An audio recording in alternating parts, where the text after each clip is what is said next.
কদিন ধরে বাইরে এত বৃষ্টি পড়ছে যে গাছের ফুলগুলো তুলবো সেগুলো তুলতেই পারছি না। তাই দাদাভাই যেহেতু বাজারে গিয়েছিল বললাম বাজার থেকে তুমি ফুল টুলগুলো নিয়ে এসো ঠাকুরের। তাই নিয়ে এসেছে আর ঠাকুরের বাসনও ধুয়ে কমপ্লিট করে আমি কি করেছি প্রেশারে তাড়াতাড়ি ভাত বসিয়ে দিচ্ছি। একটু নরম ভাতটা বানাবো তাই প্রেশারে বসিয়েছি। আর এদিকে মাছ নিয়ে এসেছে কাতলা মাছ, সেটাকেও ধুয়ে রেডি করে রাখবো, স্নান করতে যাব। তারই মধ্যে দেখলাম বাড়ির সামনে বাজারওয়ালা চলে এসেছে। তো বাজার থেকে দাদাভাই যেই জিনিসগুলো আনার সেগুলোই আনেনি মেন। তো সেইগুলো আমি আবার নিয়ে নিলাম বাজারওয়ালার কাছ থেকে। দেখো নিয়েছি ধনিয়া পাতা, তারপরে টমেটো, কাঁচা লঙ্কা, যাই হোক এসব নিয়ে টিয়ে স্নান সেরে আবার চলে আসলাম। এসে এই ক্রিমটা মুখে আমি মেখে নিলাম একটুখানি। আর এই সিঁদুরদানিটা যেটা দেখতে পাচ্ছ মানে সিঁদুরের কাঠিটা, এটা দিয়ে আমি প্রত্যেক দিনই সিঁদুর পরি। এটা আমার বিয়েতে পাওয়া, খুব ভালো লাগে পরতে। আর এটা দিয়ে না টিপটা পরলেও বেশ গোল টিপটা পরা হয় আর কি, সিঁদুরের টিপটা। যাই হোক গুঁড়ো সিঁদুর পরতে ভীষণ ভালোই লাগে। আর শ্যাম্পু করেছি তাই জন্য চুলটা একটুখানি মানে শুকিয়ে নিচ্ছি আর কি, যেহেতু সিরামটা দেবো একটু পরে। তার জন্য চুলটা ভালো করে মুছে একদম যাতে জলটা শুকিয়ে যায়। তো জল শুকিয়ে যাওয়ার পরে এই সিরামটা আমি হাতে করে নিয়ে এবার চুলে লাগিয়ে নেবো, তাহলে চুলটা একটু সফটও থাকে আর ভালোও থাকে আর ওঠেও কম চুলটা, আর একটা ভালো স্মেলও বেরায়। তো এইসব করে ঠোরে তারপরে তো পুজোর কাজে যাব, কারণ পুজোটা দিয়ে তারপরে রান্নাবান্নাতে ঢুকবো আর কি।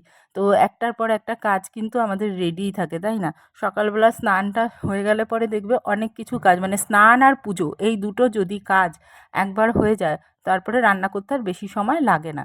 আর বাইরের এত বৃষ্টি পড়ছে, কত জামাকাপড় কেচেছি সেগুলোকে 14 বার তোলা মেলা এইসব করতে করতে অনেকটা টাইম চলে যায়। যাই হোক ভালো মতো করে সিরামটা আমি চুলে আর কি মাখিয়ে নিলাম। আর এই যে ঠাকুরের যে কাপড়গুলো দেখছো এগুলো আগের দিন আমি ধুয়ে দিয়েছিলাম আর কি, সেগুলো শুকিয়ে গেছে, সেগুলোকে ভাঁজ করে তুলে রাখছি। আর নতুন একটা সেট পাতা রয়েছে, আবার এগুলো আবার পরে পাতবো আর কি। আর কাপড়গুলো এত ভাল লাগে না সত্যি, কালারফুল তো খুব ভালো লাগে। সুন্দর করে এগুলোকে গুছিয়ে রেখে দিলাম আর কি। অনেক দিন ধরেই ভাবছি কাচবো কাচবো, কাচা আর হয় না, বৃষ্টির জ্বালাতে কিছুই পারছি না। আর ফুল টুল দেখি কি নিয়ে এসেছে সেগুলোকে খুলে রেডি করে নিচ্ছি। গাছেও ফুল রয়েছে কিন্তু তুলতেই পারছি না, বৃষ্টির মধ্যে গেলে পরে আরও ভিজে যাব, সেই জন্য গাছের ফুলগুলো আর বেশি তোলাই হচ্ছে না। এখানে বেলপাতা তুলসী পাতা ফুল দিয়ে আমি বলে দিয়েছিলাম আনতে একটু বেশি করেই, যাতে আমি 2-3 দিন আর কি চালাতে পারি, কারণ রোজ রোজ তো আর ফুল আনতে যাওয়া সম্ভব না, সেই জন্য বলে দিয়েছিলাম। আর বেলপাতাগুলো একদম নিখুঁত দেয়নি, প্রত্যেকটা বেলপাতা ভেবেছিলাম একটু নিখুঁত হলে ভালো হয়। আর এখন যেহেতু সোমবারটা আসছে, শ্রাবণ মাসের সোমবার যাচ্ছে, আর শিব ঠাকুরকে 3টে করে বেলপাতা দিতে গেলে দেখবে একটু নিখুঁত বেলপাতা হলেই কিন্তু ভালো হয়। যাই হোক ওর মধ্যে ছেঁড়াও রয়েছে, আর কি করবো, এই দেখো 2টো সাদা ফুল মাত্র গাছে পেয়েছি, গাছে ফুলও পাওয়া যাচ্ছে না অবশ্য, সব নিয়ে চলে যায়। যাই হোক এবার গুছিয়ে নিচ্ছে। আর আজকে আমি দেখো আমার মানে এই পিতলের থালা বাসনগুলোকে না তেঁতুল দিয়ে মেজেছি ভালো করে, অনেক দিন পর তেঁতুল দিয়ে মাজলাম, তেঁতুলটাও শেষ হয়ে গেছে আর কি, একটু চকচক করছে, খুব ভালো লাগছে। আর আমার গণেশকে সুন্দর করে ভালো করে স্নান করিয়ে মুছিয়ে নিচ্ছি।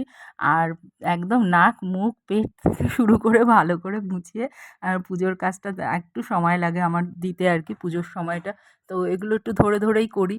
তা আস্তে আস্তে করছি। আবার ওদিকে মাথায় চিন্তাও রয়েছে যে মাছের ঝোলটা রান্না করতে হবে, বেশি কিছু রান্না করব না, কারণ দাদাভাইয়ের শরীরটা কদিন ধরে একটু খারাপই যাচ্ছে, সেই জন্য হালকা পাতলা একটা মাছের ঝোলই করব। তো এখানে দেখো ভোলে বাবাকেও স্নান করিয়ে নিয়েছি, মুছে ভালো করে একদম সব বাটা ঠাটা সব রেডি করে নিচ্ছি। তো পুজো তো কমপ্লিট আমার মোটামুটি হয়েই গেল, এরপরে যাচ্ছি রান্নার দিকে। তো 5 মিনিট একটু বসে নিই, কারণ পুজো দেওয়ার পরে আবার বাটাগুলো নামাতে হবে। আর চুলগুলো এত ভেজা, একটু ভাবছি যে একটু পাখার তলায় বসে একটু শুকিয়ে নিই, বেঁধে বেঁধে রাখলে পরে আরও ভেজা থাকছে, চুল তো প্রচুর পরিমাণে উঠছে। এইবার রান্নায় যাব সেটাই বলছি, যে অনেক টাইম হয়ে গেল এইদিকে কাটানো, এইবার রান্নাঘরে গিয়ে ঢুকতে হবে।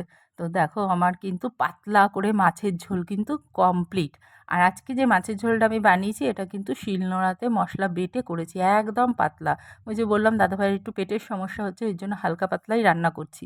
তো রান্নাটা কিন্তু মানে দেখতে অতটা সুস্বাদু হয়নি, কিন্তু খেতে কিন্তু দারুণ হয়েছিল হালকার মধ্যে, আমার তো ভীষণ ভালো লেগেছে।